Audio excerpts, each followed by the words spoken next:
In this video, I want to tell you why I think you may have been stretching your hamstrings incorrectly and what you can do about it. So let's go.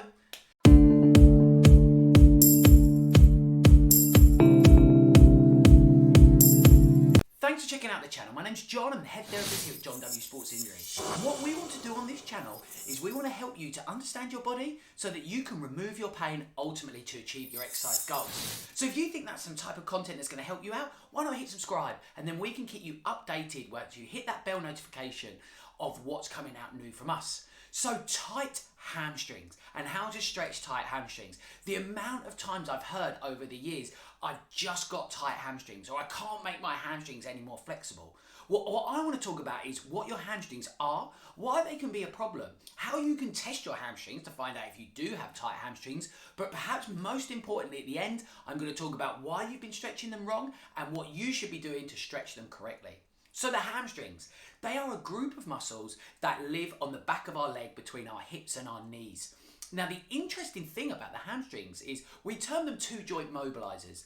The majority of muscles cross one joint and then they act upon that joint by creating a movement at their joint. But the hamstring is one of our two joint mobilizers. It acts upon the knee and the hip. So it's no surprise that when we get some dysfunction or some tightness in those hamstrings, it can cause problems. And in fact, I'd go as far as to say is a large percentage of lower back cases or lower back pain cases that I see can have some contributing factor to having these tight or a lack of flexibility through the hamstrings.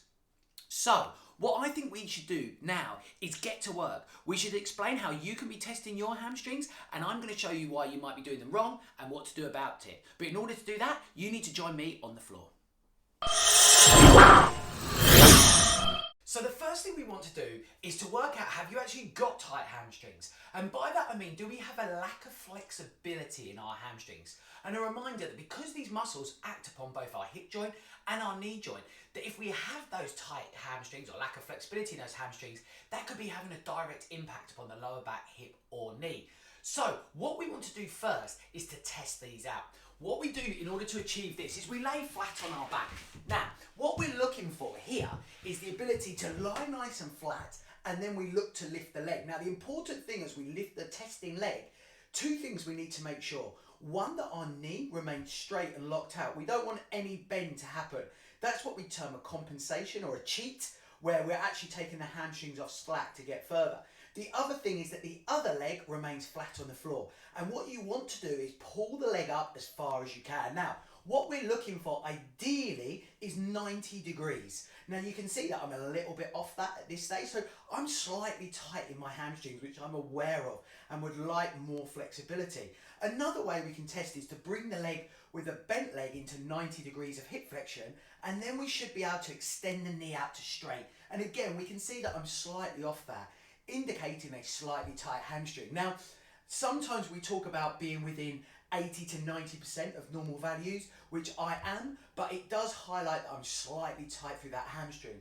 We then bring that leg down and we can test the other side. Now, what I know about myself is that I'm much tighter through my left-hand side. Hopefully you can see that there, that I'm not actually close to achieving this 90 degrees. Something that I'm actively working on at the moment as I come back from an injury is improving that flexibility around my hamstring. So that's how we first test it. So if you can achieve 90 degrees, my argument there would be that you're not actually tight through those hamstrings.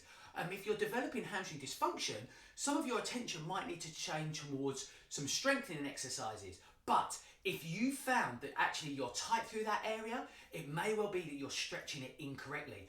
Why are you stretching it incorrectly? Well, the hamstring I mentioned is a group of muscles. Now, we have 3 of these muscles, and what I tend to find is that we just tend to stretch one, or we do one stretch in order to do that. With some simple movements, we can actually isolate each of the 3 hamstrings to get a complete stretch of the group. So how do we do this? I'm going to show you what I call a hurdle stretch. I call it a hurdle stretch because we end up in that kind of jumping over a hurdle position. And what I've got here is my knee nice and straight, my heel on the floor. This is the leg that I'm looking to stretch, so I keep that nice and straight. I mentioned that the hamstring crosses 2 muscles. So by keeping my knee straight, we put the hamstring under tension. And the other thing that I need to do is slightly flex my hips. As I flex my hips, I'm pulling from the other end of the hamstring and getting a nice stretch. Now, you don't want to be bouncing into the stretch. You don't want to be going too far into the stretch.